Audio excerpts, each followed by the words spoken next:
பாருங்கள், நான் பச்சை மிளகாயை எடுத்து ரெண்டாக கீரி உள்ளே இருக்கிற விதையெல்லாம் நான் எடுத்துட்டு பச்சை மிளகாயை வச்சுருக்கிறேன்.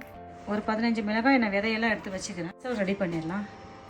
பாருங்கள், சோம்பு ஒரு அரை ஸ்பூனு, ஜீரகம் ஒரு அரை ஸ்பூன் வச்சுக்கிறேன், மல்லி ஒரு சின்ன ஸ்பூனில் ஒரு ஸ்பூனு, கொஞ்சம் வெள்ளை எள்ளு வச்சுக்கிறேன் ஒரு ஸ்பூனில், கொஞ்சம் கடலைப்பயிறு வச்சுக்கிறேன் ஒரு ஸ்பூனு உளுத்தம்பயிறு வச்சுக்கிறேன், அரிசி ஒரு ஸ்பூன் வச்சுக்கிறேன், வெந்தயம் சும்மா ஒரு 1/4 ஸ்பூன் வெந்தயம் வச்சுக்கிறேன், ஒரு பெருங்காயம் கட்டி வச்சுக்கிறேன், கொஞ்சம் அரிசி வச்சுக்கிறேன், ஒரு 2 தேங்காய் பதச்சு. இதெல்லாம் நம்ம அப்படியே வறுத்து இதை பொடி பண்ணிக்கலாம்.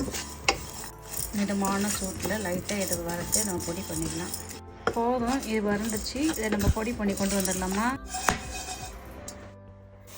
இது ஆறிடுது. நம்ம இதை பொடி செஞ்சு கொண்டு வந்துடலாமா? இதுவே பொடி செஞ்சு கொண்டு வந்துடலாம். பொடி செஞ்சு கொண்டு வந்த பாத்திரத்தில் மாற்றிக்கிட்டு கரைச்சி வச்சுக்கிறேன். அந்த புளி தண்ணியை நம்ம இதை கொஞ்சம் சேர்த்துக்கலாம்.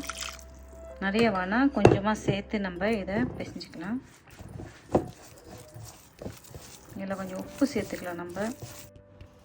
இதில் நம்ம கொஞ்சம் உப்பு சேர்த்துக்கலாம், மஞ்சள் சேர்த்துக்கலாம். சேர்த்துக்கிட்டு பிசைஞ்சிக்கலாம். இன்னும் கொஞ்சம் புளி தண்ணி சேர்த்துக்கிட்டு இதை அழகாக பிசைஞ்சிக்கலாம்.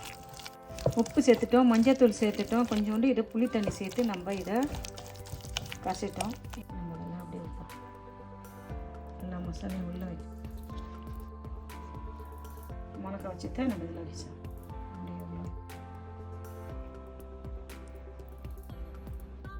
இதுக்குள்ளே வைப்போம்.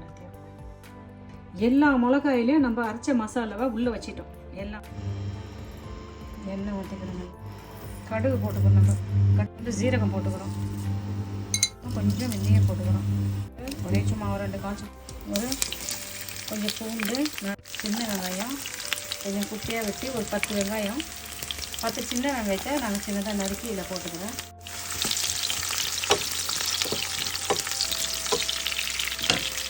இதில் கொஞ்சம் கருவேப்பிலை போட்டுக்கலாம். மசாலா போட்டு வச்சுன்னா மிளகாயை எடுத்து அழகாக அதில் எடுக்கிறோம்.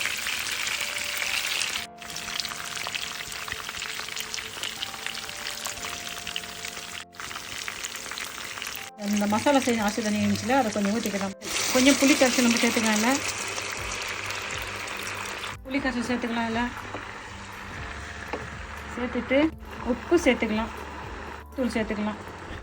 அப்படியே கலந்து விட்டுட்டு அதை அப்படியே மூடி போட்டு கொஞ்ச நேரம் மிதமான சூட்டில் பொறுமையாக நம்ம வேக வச்சு எடுப்போம்.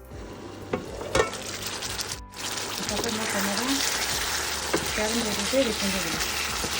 நல்ல ஒரு வாசனை, நம்ம வறுத்து அரைச்ச மசாலா எல்லாம் அழகாக கலந்து சூப்பரான ஒரு வாசனை நம்மளுக்கு கிடைக்குது. இந்த கொஞ்சம் சுத்தமாக அதை சேர்த்துக்கலாம்.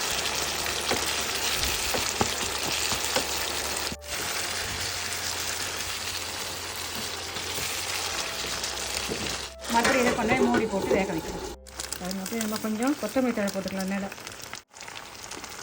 கொத்தமல்லி தழை போட்டுட்டு அழகாக தெரியுமா அரைச்சி போடும். சாரமாக இருக்குது பாருங்கள். நம்ம சூப்பராக செஞ்சுட்டோம்.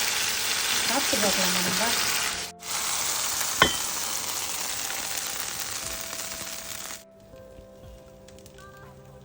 பாருங்கள்,